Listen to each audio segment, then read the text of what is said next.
Hi friends, अभी हम discuss करेंगे ओ एन ओ एस। अभी ओ एन ओ एस सुन के आप सोच रहे होंगे क्या मतलब है इसका। इसका मतलब है one nation one subscription. One nation बहुत सारे वनडे एग्जाम में ये भी पूछ लिया जाता है कि ओ एन ओ एस का क्या फुल फॉर्म है। Okay, one nation one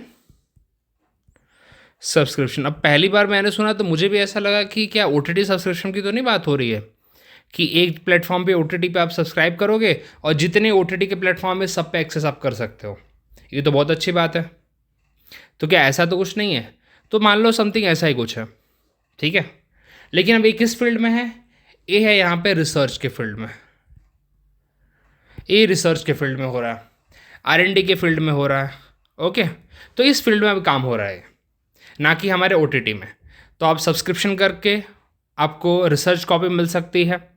okay, और it is a central sector scheme. Central sector scheme जो भी सेंट्रल सेक्टर स्कीम होती है, उसका ये मतलब होता है कि पूरा का पूरा जो स्कीम चलाने का जो आ, वो है ना दावेदार है, वो किसके हाथों में है? वो सेंट्रल के हाथों में है, मतलब सेंट्रल गवर्नमेंट तो करेगी।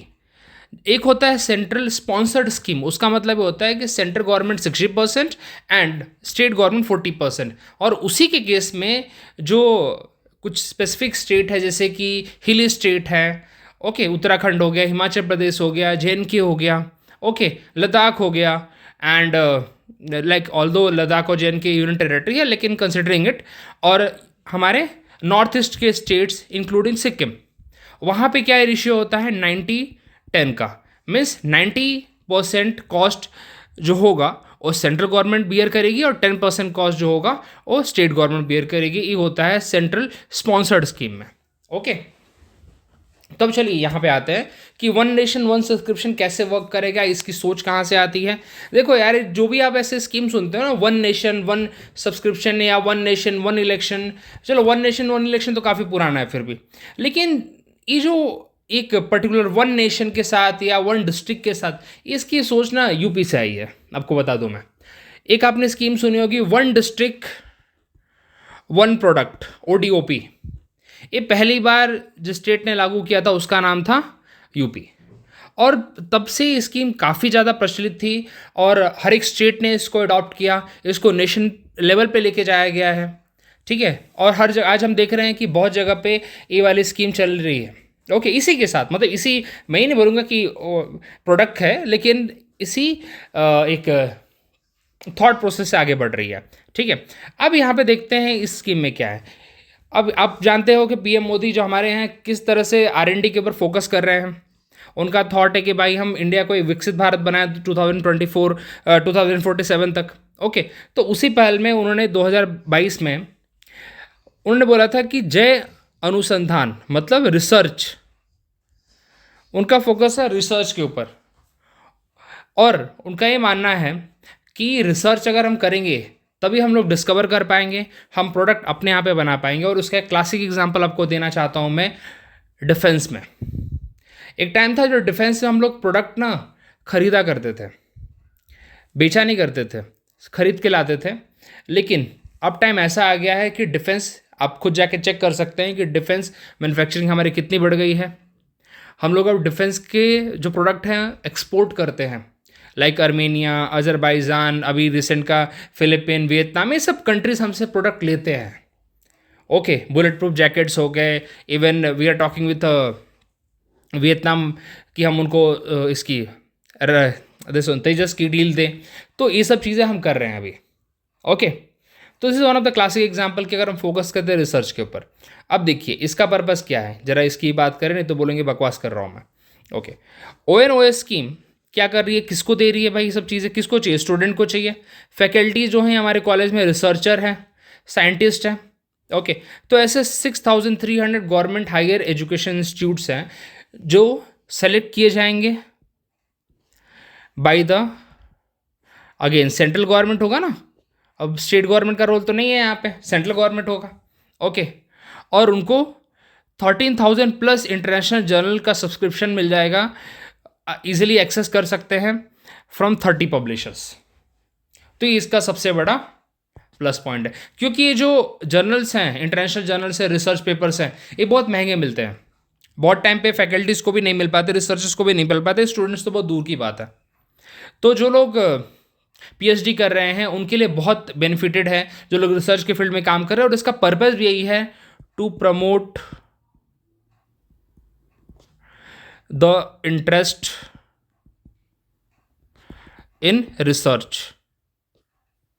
रिसर्च में मेरे हिसाब से बहुत कम लोगों को इंटरेस्ट है हायर लेवल पे, तो ये एक one of the great initiative है। जो लोग पीएचडी कर रहे हैं और जो लोग रिसर्च के लिए इंटरेस्टेड हैं वो इसमें जा सकते हैं, उनके लिए बहुत बेनिफिटेड होगा, इसमें जा सकते हैं, मतलब इसके थ्रू हेल्प मिलेगी। मैंने जो सोर्स लिया है आपको बता दूं, मैं पीआईबी का है, 25 नवंबर का डेट है। अब ये देखिए यहाँ पे, cabinet approve one nation one subscription central sector scheme for providing country wide access to scholarly research article and journal publication. Correct. आप कभी भी देखिए, आपको एक बता देता हूँ मैं चीज़, जब भी आपको करंट अफेयर पढ़ना हो, अभी आपको दुनिया भर का न्यूज़पेपर देखते हो आप, एक बार पीआईबी खोल के देख लिया करो यार। पीआईबी से आपको 80 to 90% की डील हो जाती है। ठीक है, जितने भी एग्जाम में क्वेश्चन आते हैं मोस्टली आजकल पीआईबी से कवर हो जाते हैं, 10% इधर उधर से आते हैं, तो आपको पीआईबी कर लोगे तो मोर देन एनफ है। ओके, आपको एक ग्रेट एडवाइस दे रहा हूँ मैं, go for the PIB monthly, या पीआईबी का वेबसाइट है उसके थ्रू देखते रहो।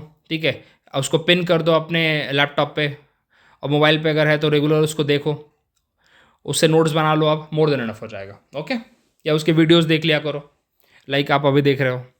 अब देखो यहाँ पे कितने रुपए थे, यहाँ पे 6000 करोड़ रुपीज़ इसके लिए गवर्नमेंट देने वाली है। कितने साल के लिए? 3 साल के लिए। ओके, 2025, 2026 और 2027। ओके, अब यहाँ पे कौन से फील्ड में, ये जानना बहुत ज़रूरी है, such as science, technology, engineering, mathematics, medicine, social science, finance, almost सारे हो जाते हैं, ऑलमोस्ट सारे हो गए यहाँ पे। And inclusive access to research for institution in Tier 2 and Tier 3 cities। Okay, empowering the research. अब यहाँ पे देखिए पर्पस क्या हमारा, global research collaboration, enhance India's participation in the global research communities, supporting the goal of Viksit Bharat 2027। तो इसका मतलब यह है कि हम विकसित भारत के लिए हम जरूर चाहेंगे कि रिसर्च के लिए हमें दूसरे कंट्रीज पे ना डिपेंडेंट रहना पड़े। आरएनडी के लिए हम ऐसा ना हो कि आरएनडी के लिए हम दूसरे कंट्री पे डिपेंडेंट हैं मटेरियल के लिए। सो फॉर दैट पर्पस हम अभी से उसके लिए सोच रख रहे हैं, एक एम रख रहे हैं कि अगले 3 साल में हम क्या करना चाहते हैं। ओके, चलिए, अब क्या डायरेक्टली सेंट्रल गवर्नमेंट करेगी कि नहीं? ऑफकोर्स सेंट्रल गवर्नमेंट कोई ना कोई बॉडी के थ्रू करेगी। तो यहाँ पे जिस बॉडी के साथ कोऑर्डिनेशन होगा, जो बॉडी इसके लिए रिस्पॉन्सिबल रहेगी, वो एक ऑटोनोमस बॉडी है under the UGC, university grant commission. उस बॉडी का नाम है, बहुत इंपॉर्टेंट आपके लिए एग्जाम पॉइंट ऑफ व्यू से, information and library network. Okay, INFLIB net.